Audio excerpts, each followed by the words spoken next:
फिरौन ने अपने जादूगरों से कहा कि चलो आज मूसा को और मूसा की कौम को पस्त करना है। ऐसा करतब दिखाना, ऐसा तिलस्म दिखाना, ऐसा जादू दिखाना कि मूसा और मूसा की कौम भाग जाए। शिकस्त होनी चाहिए। जादूगरों को भरोसा था बिल्कुल। चलो एक मैदान में जमा हो गए। मूसा अपने चंद साथियों को लेके आए, फिरौन अपना लाव लश्कर लेकर आया। फिरौन के साथ बड़े माहिर जादूगर थे। ये वाकया सुना होगा, लेकिन आज मुझसे सुनो। फिरौन के साथ बड़े माहिर जादूगर थे। तय होता कि चलो अपना अपना कर्तव्य दिखलाओ। फिरौन ने कहा जादूगरों, अपने जादूगरों से चलो दिखाओ।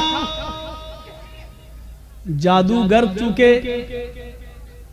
ईमान वाले तो थे नहीं, इसलिए सौदेबाजी पर उतर आए और फिरौन से कहने लगे, फिरौन मेरे मालिक, मेरे आका, मेरे रब, मेरे खुदा, ये बता दो अगर हम फिर मूसा पर गालिब आ गए, अगर हम जीत गए, अगर हमने मूसा और उनकी कौम को हरा दिया तो हमारा इनाम क्या होगा? पहले हमारा इनाम तो बता दो। हम ऐसे ही क्यों करतब दिखाएं? हमारा इनाम क्या होगा? फिरौन ने कहा कि दिखाओ अपना करतब, दिखाओ अपना जादू। तो फिरौन के जादूगरों ने जादू दिखाने से पहले क्या कहा? कुरान उन जादूगरों के अल्फाज को रिकॉर्ड करता है। उन जादूगरों ने फिरौन से कहा, इन्ना लना लाजरन इन कुन्ना नहनुल गालिबीन।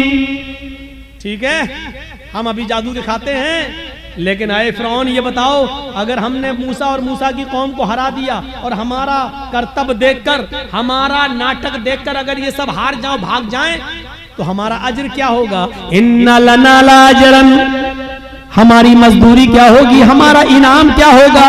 इन कुन्ना नहनुल गालिबीन, अगर हम इनके ऊपर गालिब आ गए तो, अगर हम इनके ऊपर गालिब आ गए तो क्या इनाम होगा? फिरौन ने मुस्कुराते हुए जवाब दिया, इन्नकुम लमिनल मुकर्रबीन, अगर मूसा और मूसा का लश्कर हार गया, शिकस्त फाश दे दी, डर गया और भाग गया, तो तुम लमिनल मुकर्रबीन का तर्जमा मैं, तुम मेरी कैबिनेट में शामिल हो जाओगे, कैबिनेट मिनिस्टर बन जाओगे। सही तर्जमा, तुम मेरे बहुत करीब हो जाओगे। एक चीफ मिनिस्टर होता है, एक प्राइम मिनिस्टर होता है, तो प्राइम मिनिस्टर और चीफ मिनिस्टर का के करीबी लोग कौन होते हैं? जो उसकी कैबिनेट में शामिल होते हैं। जो भी चीफ मिनिस्टर को करना होता है वो अपनी कैबिनेट से मशवरा करता है। प्राइम मिनिस्टर को जो करना होता है वो अपने कैबिनेट से मशवरा करता है। तो हम जो भी कुछ करेंगे तुम्हारे मशवरे से करेंगे, यानी तुम हमारे मुकर्रब हो जाओगे, हम तुम्हें अपनी कैबिनेट में शामिल कर लेंगे। अल्फाज दीगर हम तुम्हें अपना वजीर बना देंगे, तुम्हें हम अपना मिनिस्टर बना लेंगे, वजीर बना लेंगे, तुम्हारा ये इनाम है। अब इतना सा लालच अगर किसी को मिल जाए तो ये तो बहुत बड़ी बात हो गई ना, बहुत बड़ी बात हो गई। आज भी अगर बीजेपी की तरफ से किसी मुसलमान को ये ऑफर मिल जाए तो वो भी बीजेपी पे चला जाता है। और देख लीजिए कितने लोग जा चुके हैं कि कैबिनेट में शामिल कर लिया जाएगा, तो हमारे लिए इतना ही काफी है। अब तो सब कुछ जायज हो गया, जो भी वो करेंगे वो सब ठीक है, वो सब ठीक है। अब तो झूठ को भी सच कहना पड़ेगा। जब उन जादूगरों ने सुना कि फिरौन कह रहा है कि इन्नकुम लमिनल मुकर्रबीन, तुम हमारे मुकर्रब हो जाओगे, हमारी कैबिनेट में शामिल हो जाओगे, हमारे मिनिस्टर बन जाओगे, इतना बड़ा इनाम का जब लालच उनको मिला तो फौरन तैयार हो गए। फिर उनके पास जो रस्सियां थी, उन्होंने उन रस्सियों को फेंका, उन्होंने उन रस्सियों को डाला।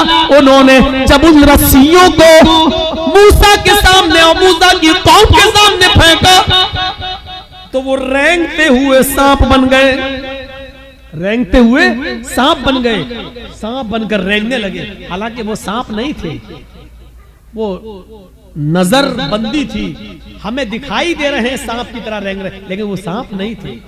जैसे जादूगर हमारे मोहल्ले में आता है, मिट्टी उठाएगा, रखेगा, मुट्ठी बंद करेगा, छू मंतर जादू करके ऐसे घुमा के खोलेगा, रुपया बन जाएगा। हालांकि वो रुपया नहीं है, वो मिट्टी है, लेकिन हमें रुपया दिख रहा है। अगर जादूगर मिट्टी को रुपया बनाना जानता होता तो अपना जादू खत्म करने के बाद फिर कटोरा लेकर एक एक 2-2 रुपए की भीख हमसे क्यों मांगता? वो कहता है कि ये कला है, ये मिट्टी को मैंने रुपया बनाया, ये सिर्फ हमारी हाथ की सफाई है। ये तुम्हें रुपया दिख रहा है लेकिन हकीकत में रुपया नहीं है। अगर रुपया होता तो फिर तो हम घर बैठ के ये तमाशा क्यों दिखाते तुम्हें? हम तो घर बैठ के मिट्टी का रुपया बनाते रहते। मूसा और मूसा की कौम को वो रंगते हुए सांप दिखने लगे तो मूसा अलैहिस्सलाम डरने भी लगे, ऐसे हटने भी लगे। फौरन अल्लाह ताला ने फरमाया, मूसा डरो नहीं, ला तखफ या मूसा, मूसा डरो नहीं, तुम्हारे पास जो लाठी है ना, जो डंडा है, इसको जमीन पर मारो, जमीन पर इस लाठी को मारो। मूसा अलैहिस्सलाम ने वो लाठी जमीन पे मार दी और जैसे ही जमीन पे लाठी मारी वो अजदहा बन गया। अजदहा बहुत बड़ा होता है, वो अजदहा बन गया और उसने अपना मुंह फाड़ा और अंदर को सांस ली, बाहर को नहीं, अंदर को। अंदर को जब उसने अंदर को सांस ली तो वो जितने भी सांप जो रस्सियां बनी हुई थी वो सब उसके मुंह में घुसते चले गए करके सबको खा लिया। यहीं से मूसा फिरौन के जादूगरों की अकल ठिकाने आ गई। वो समझ गए हमने जो दिखाया वो नकली चीज थी, मूसा ने जो दिखाया वो ओरिजिनलिटी थी, वो असलियत थी। वो समझ गए कि अब हक के आगे मेरा बातिल नहीं चलेगा।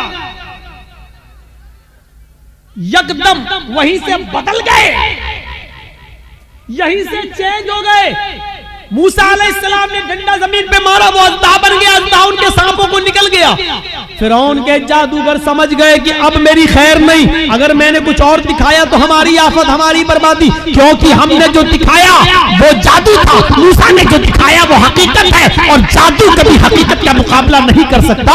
फौरन वहीं के वहीं वो सारे जादूगर पलटे और चीख पड़े, आमन्ना बिर्रब्बे मूसा व हारून, हम मूसा और हारून के रब के ऊपर ईमान ले आए। चीखते हुए उन्होंने कहा, अब हमने फिरौन को छोड़ दिया, मैं मूसा और हारून के रब पर ईमान ले आया। उन्होंने ये नहीं कहा कि मैं अल्लाह पर ईमान लाया। जादूगरों ने क्या कहा? बिर्रब्बे मूसा व हारून, हारून और मूसा के रब पर ईमान लाया।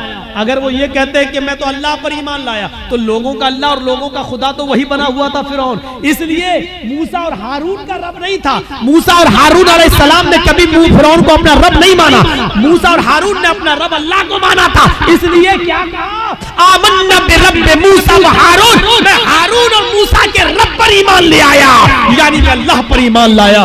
फिरौन तो सजदर रह गया, लाया था मूसा और उनको हराने के लिए, और ये तो हम ही हार गए। ये सारे जादूगर पलट गए, ये सारे जादूगर उधर चले गए। अभी देखिए, जब तक जादू दिखा रहे थे तब तक वो काफिर थे, लेकिन जब मूसा ने अपना हुनर दिखलाया, मौजिजा दिखलाया, तो वो ईमान ले आए। अब ईमान लाने के बाद ताकत देखिए उनके अंदर वही मौजूद है, अभी हटे नहीं, अभी अपने घर नहीं गए। अब जब ईमान ले आए, जब कह दिया आमन्ना बिरब्बि मूसा व हारून, जब कह दिया कि हारून और मूसा के रब पर ईमान लाए, तब उनके ईमान लाने के बाद उनके अंदर ताकत क्या आई वो दिखाना चाहता हूं। एक मोमिन के अंदर ईमान जब आ जाए तो उसकी ताकत क्या होती है, वो चीज समझ लीजिए। जब वो ईमान लाए तो फिरौन ने कहा, ये क्या किया तुमने? तो उन्होंने जवाब दिया कि अल्लाह की तरफ से हक आ जाने के बाद और अपनी आंखों से हक देखने के बाद भी मैं तुम्हारी गुलामी करूं और तुमको अपना रब मानूं, तो हमसे बड़ा बदनसीब कोई नहीं होगा। हमसे बड़ा फिर पागल कोई नहीं होगा।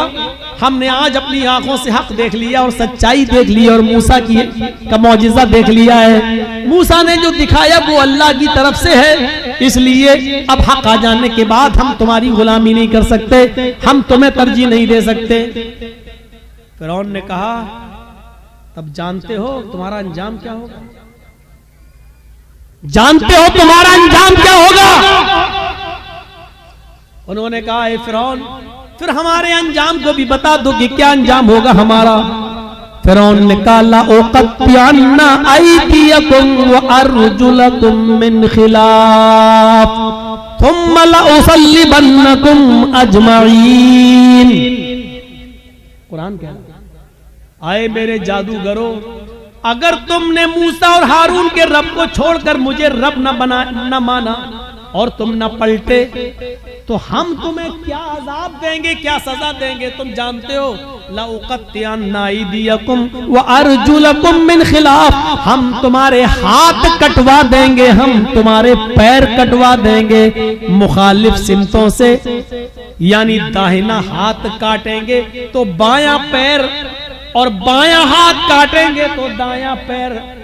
अगर हमने दायां हाथ काटा तो बायां पैर कटवाएंगे और किसी का अगर हमने बायां हाथ काटा तो उसका दायां पैर कटवा देंगे। ला उक़त्तिअन्ना अयदियकुम व अर्जुलकुम, अरबी से वाकिफ होंगे तो आप समझ जाएंगे, लेकिन अरबी से वाकिफ नहीं है। अल्फाज की ज़्यादती माना की ज़्यादती पर दलालत करती है। अरबी जबान में कता यक्ताओं के माना होते हैं काटना, ये इसको कहा जाएगा कता, काटना। लेकिन इधर से काटा, इधर से काटा, इधर से काटा, ये काटा, ये काटा, इसको कहा जाता है कत्ता युक़त्तिउ तक़ती, टुकड़े टुकड़े करना। फिरौन ने ये नहीं कहा था कि हम तुम्हारे हाथ और पैर काट देंगे। फिरौन ने कहा ला उक़त्तिअन्ना अयदियकुम व अर्जुलकुम, हम तुम्हारे हाथ के टुकड़े टुकड़े करवा देंगे, हम तुम्हारे पैर के टुकड़े टुकड़े करवा देंगे। हमारी जबान में कीमा कीमा कर देंगे, बोटी बोटी कर देंगे मुखालिफ सिमतों से, यानी पहले अंगूठा काटेंगे, फिर पंजा काटेंगे, फिर पिंडली काटेंगे, टखना काटेंगे, पिंडली काटेंगे, घुटना काटेंगे, रान काटेंगे, कमर काटेंगे। अगर मैंने तुम्हारा दाहिना पैर काटा तो ऐसे ही बायां हाथ काटेंगे, पहले उंगली काटेंगे, पोर काटेंगे, कलाई काटेंगे, गट्टा काटेंगे, हाथ की ये कलाई, फिर ये कोहनियों, फिर कंधा, यानी हम टुकड़े टुकड़े कर देंगे। सदा जिंदा आदमी को एक एक हिस्सा काटा जाए। ला उक़त्तिअन्ना अयदियकुम व अर्जुलकुम मिन खिलाफ, हम पहले ऐसा करेंगे और ऐसा करने के बाद भी अगर तुम न माने थुम्मा ला उसल्लिबन्नकुम अजमईन, तो फांसी का फंदा लगा के फिर हम तुम्हें सूली पे चढ़ा देंगे। अब दो चीजें समझ लो, इतनी बड़ी सजा सुनने के बाद इनका जवाब क्या था। जब काफिर थे, ईमान नहीं लाए थे, फिरौन के साथ आए थे, तब इनकी डिमांड क्या थी, तब इनकी डिमांड क्या थी, इन्ना लना लअजरन, अगर हमने अपना जादू दिखाया और मूसा को हरा दिया तो आप हमें इनाम क्या देंगे। अभी इनाम मांग रहे थे, सोना चांदी दौलत मांग रहे थे, लेकिन ईमान लाने के बाद जब इतनी बड़ी सजा सुनी तो उसके बाद उनका जवाब क्या था। यह है ईमान की ताकत। उनका जवाब यह था फ़क़ज़ी मा अंत क़ाज़िन, फ़क़ज़ी मा अंत क़ाज़िन इन्नमा तक़ज़ी हाज़िहिल हयात दुनिया। आए फिरौन, तुझे जो करना हो कर। फ़क़ज़ी मा अंत क़ाज़िन, आए फिरौन तुझे जो करना हो कर, मेरे साथ, मेरी बॉडी के साथ, मेरे जिस्म के साथ, मेरे पैरों के साथ, मेरे हाथ के साथ, मेरे जिस्म के साथ, जो कुछ भी तू कर सकता है कर ले। इन्नमा तक़ज़ी हाज़िल हयात दुनिया, तू सिर्फ मुझे दुनिया में सजा दे सकता है, सिर्फ दुनिया में मुझे परेशान कर सकता है, सिर्फ दुनिया में तू मेरे ऊपर हुकूमत चला सकता है, सिर्फ दुनिया में तू मुझे सजा दे सकता है, आखिरत में तू हमें सजा नहीं दे सकता है, आखिरत का तू हमारे मालिक नहीं है। जो अभी इनाम मांग रहे थे, ईमान लाने के बाद वो कह रहे हैं जो करना हो कर ले, लेकिन अब हम मूसा और हारून के रब को छोड़ने वाले नहीं हैं। ये है ईमान, ये है ईमान। यहाँ तो हमारा ईमान का बड़ा हाल है। अगर दो चार आदमी हमें पकड़ के बांध दो जय श्री राम, तो हम कह भी देंगे अपनी जान बचाने के लिए जय श्री राम। वो एक अलग मसला है कि ऐसे मौके पर नारा लगाना चाहिए या कोई मजबूर करे तो जय श्री राम कह सकते हैं कि नहीं कह सकते, वो एक अलग मसला है। उस मसले में जाएंगे तो रात बीतेगी, क्योंकि फिर दलीलें देना पड़ेंगी और सबूत देना पड़ेंगे। उस तरफ अभी हम नहीं जाना चाहते हैं मेरे भाइयों, ये एक अलग मसला है। लेकिन जरा सोचो कि आज हमारा ईमान क्या है और उनका ईमान क्या था। जो अभी इनाम मांग रहे थे वो अब कह रहे हैं कि सजा भी दे दो, लेकिन हम अब ईमान से फिरने वाले नहीं है। ये होता है ईमान, ये होता है ईमान। अरे हम ईमान के लिए और इस्लाम के लिए अपनी जान की कुर्बानियां क्या देंगे। हम तो अपने मुआशरे में और अपनी समाज में फैली हुई बुरी बिदअतों को भी छोड़ने के लिए